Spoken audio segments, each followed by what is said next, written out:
بسم اللہ الرحمن الرحیم۔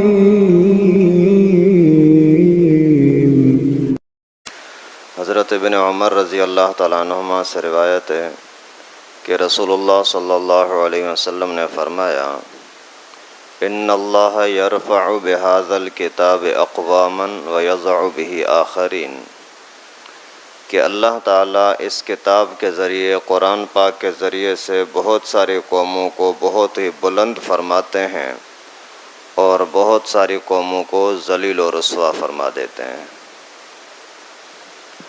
قرآن پاک بڑی اللہ تعالیٰ کی عظیم نعمت ہے، پیغمبر کریم صلی اللہ علیہ وسلم کا خاص معجزہ ہے۔ سارے انبیاء کرام کے معجزات وقتی ہوتے تھے، جب دکھانے کا موقع آیا تو اس وقت میں وہ معجزہ دیکھ لیا بس، لیکن رسول اللہ صلی اللہ علیہ وسلم کے معجزات میں سے ایک معجزہ قرآن پاک ہے، جو اللہ کے نبی صلی اللہ علیہ وسلم نے دنیا کے اعتبار سے تو 63 سالہ زندگی پائی، لیکن ان کے اوپر جو نازل ہونے والی کتاب قرآن پاک وہ آج تک الحمدللہ اسی ہی روب تاب، اسی رونق کے ساتھ موجود ہے اور قیامت تک موجود رہے گی۔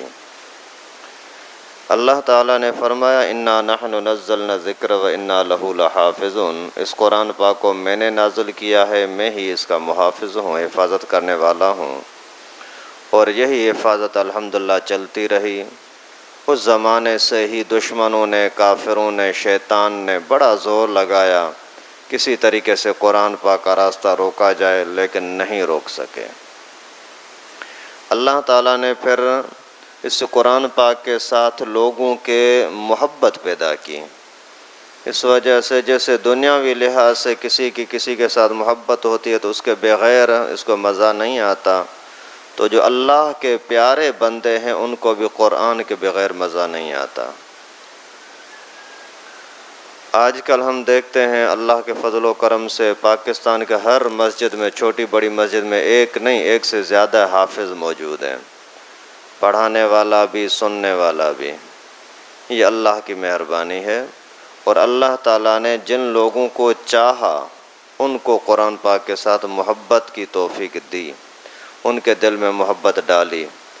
جب یہ اللہ کا کلام ہے تو اللہ تبارک و تعالیٰ کے ساتھ جس کی محبت ہوگی، قرآن کے ساتھ اسی کی محبت ہوگی نا۔ اس وجہ سے اللہ تعالیٰ نے خاص بندے اپنے لیے چنے ہیں، نمائندے، جو اللہ کے کلام کو یاد کرتے ہیں اور آگے چلاتے ہیں۔ اور جس طرح سے رسول اللہ صلی اللہ علیہ وسلم کے زمانے میں الفاظ محفوظ تھے اور معنی محفوظ تھیں، لہجہ محفوظ تھا، وہی آج تک اسی طریقے کا ہے۔ کوئی بندہ اس قرآن پاک کے نہ الفاظ کو تبدیل کر سکا ہے، نہ معنی کو تبدیل کر سکا ہے، نہ پھر لہجے کو تبدیل کوئی نہیں کر سکا۔ لکھنے کے اندر تو الف لام میم علم ہے، یہی الف لام میم سورہ بقرہ میں بھی ہے، یہی الف لام میم الم تر کیف فعل ربک باصحاب الفیل میں بھی ہے۔ وہاں پڑھنے کا انداز پیغمبر کریم کے زمانے میں الف لام میم تھا، یہاں پڑھنے کا انداز علم ترا تھا، حرف وہی ہیں، لیکن جو انداز پیغمبر کریم نے پڑھا تھا وہی انداز آج تک محفوظ ہے۔ کوئی اگر بڑے سے بڑا کوئی طاقتور بادشاہ کیوں نہ ہو، وہ اگر الف لام میم کو علم کرے گا تو بچے بھی اس کو ٹوکیں گے کہ غلط پڑھ رہا ہے، جاہل ہے، ان پڑھ ہے، یا اسلام کا دشمن ہے۔ تو اللہ تعالیٰ نے اس انداز کو بھی محفوظ رکھا ہے، اور یہ انشاءاللہ قیامت تک چلے گا۔ اور حدیث شریف میں آتا ہے کہ قرآن پاک کے ایک حرف پڑھنے پر 10 نیکیاں ملتی ہیں، اور الف لام میم، الف یہ الگ حرف ہے، لام الگ حرف ہے، میم الگ حرف ہے، یعنی صرف الف لام میم پڑھا تو بھی 30 نیکیوں کا آدمی حقدار بن جاتا ہے۔ اور کہنے کے اندر تو ایک ایک حرف میں پھر 3 حرف آ جاتے ہیں، الف لام فا آ گئے، لام الف میم آ گیا، اور میم یا میم 3 آ گئے، اس وجہ سے علماء نے فرمایا کہ صرف الف لام میم پڑھنے کی وجہ 30 بھی نہیں 90 نے کیا ملیں گے، کیونکہ حروف جو زبان سے ادا ہو رہے ہیں وہ 30 ہیں۔ تو یہ اللہ تعالیٰ کا فضل و کرم ہے کہ الحمدللہ ہم نے یہ قرآن پاک پورا سنا۔ آج رات انشاءاللہ ختم القرآن ہے، تراویح کا ختم نہیں ہے، قرآن پاک کا ختم ہے۔ تراویح تو آخری چاند رات تک چلے گی، لیکن قرآن پاک آج ختم مکمل ہوگا انشاءاللہ، اور اس کے بعد پھر بیچ بیچ سے ادھر ادھر سے مختصر تراویح ہوگی۔ اچھا، اگر کسی کا بچہ یہاں محلے کا کوئی حافظ ہے، داڑھی وغیرہ کاٹی نہیں ہے اور دیندار ڈیزائن ہی کا ہے، وہ اگر روزانہ تراویح پڑھانا چاہے تو اس کو اجازت ہے۔ 10 تراویح 8 تراویح جتنی پڑھا سکتا ہے، حافظ بھی ہو تاکہ اس کا ایک ذہن بھی کھلے گا اور قرآن ایک جذبہ بھی پیدا ہوگا، اس کو بھی اجازت ہے، روزانہ آ کر کے پڑھا سکتا ہے 8-10 رکعتیں یا 20 رکعتیں جتنا بھی ہو سکے۔ تو یہ قرآن پاک کے ختم کے ٹائم پر دعائیں قبول ہوتی ہیں۔ حضرت انس رضی اللہ تعالیٰ عنہ نبی پاک صلی اللہ علیہ وسلم کے خاص پیارے شاگرد تھے۔ ان کی عادت یہ تھی کہ جب بھی قرآن پاک کا ختم ہوتا تو سب گھر والوں کو اکٹھا کر کے اور ان کو بٹھاتے اور دعا کرتے کہ میں بھی دعا کرتا ہوں، آپ بھی دعا کریں، آپ بھی آمین کہیں۔ ختم قرآن کے ٹائم پر اللہ تعالیٰ دعائیں قبول فرماتے ہیں، اس وجہ سے اپنی خواہشات، اپنی تمنائیں اللہ تعالیٰ کے سامنے رکھو۔ تو اس وجہ سے ہمارے لیے بھی یہ سبق ہے کہ ہم ختم قرآن کے ٹائم پر اہتمام کے ساتھ اپنے لیے دعائیں کریں، اور دعاؤں کے اندر دنیا کے مقابلے میں آخرت مانگنے کی کوشش کرو، دنیا خود بخود مل جائے گی۔ پہلے نمبر پر کوشش یہ ہونی چاہیے کہ اللہ میری غلطیاں معاف کر دے، مجھ پر ناراض نہ ہو، اور جو میں نے کوتاہیاں کی ہیں یا اللہ اپنے فضل و کرم سے درگزر کر دے۔ اس طرح کی دعائیں کرو، بھلے دنیا کی بھی کریں، منع نہیں ہے، یا اللہ رزق کی تنگی ختم کر دے، بیماریاں ختم کر دے، مجھے عزت کی زندگی نصیب فرما، برے لوگوں سے مجھے محفوظ فرما، نقصان سے مجھے محفوظ فرما۔ اس طرح کی دعائیں بھلے کریں، لیکن آپ اللہ کے راضی کرنے کی دعائیں زیادہ کرو گے نا تو دنیا خود بخود مل جائے گی انشاءاللہ۔ اور ان لوگوں کے لیے بڑی مبارک ہے اور ان کے لیے بڑی برکتیں ہیں جنہوں نے پابندی کی، الحمدللہ۔ پہلے دن سے لے کر کے آج تک کوئی تراویح ان کی نہیں گئی، کوئی روزہ ان کا نہیں گیا، کوئی فرض نماز جماعت سے ان کا نہیں گیا۔ یہ بہت ہی مبارک ہیں، برکت کے لائق ہیں۔ اللہ تعالی ہمارا یہ عمل اپنی بارگاہ میں قبول فرمائے، اس کو ہلکا نہ سمجھے، یہ بہت بڑی چیز ہے۔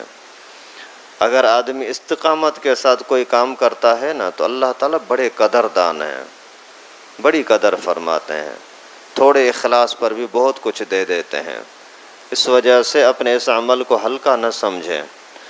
انسان ہے، کمی کوتاہی ہو جاتی ہے، وہ بھی اللہ ہی کے سامنے رکھیں، یا اللہ مجھ سے غلطیاں کچھ ہو گئی ہیں، کبھی سستی ہوتی تھی، کبھی قرآن پاک سننے کی طرف توجہ رہی، کبھی نہ رہی، یا اللہ مجھے معاف کر دے۔ اللہ تعالیٰ معاف فرمائیں گے۔ لیکن یہ اللہ تعالیٰ کا بہت بڑا فضل ہے کہ آج کے اسی گئے گزرے زمانے میں بھی ہمیں یہ توفیق بخشی کہ روزوں کی بھی پابندی، نماز کی بھی پابندی، تراویح کی بھی پابندی۔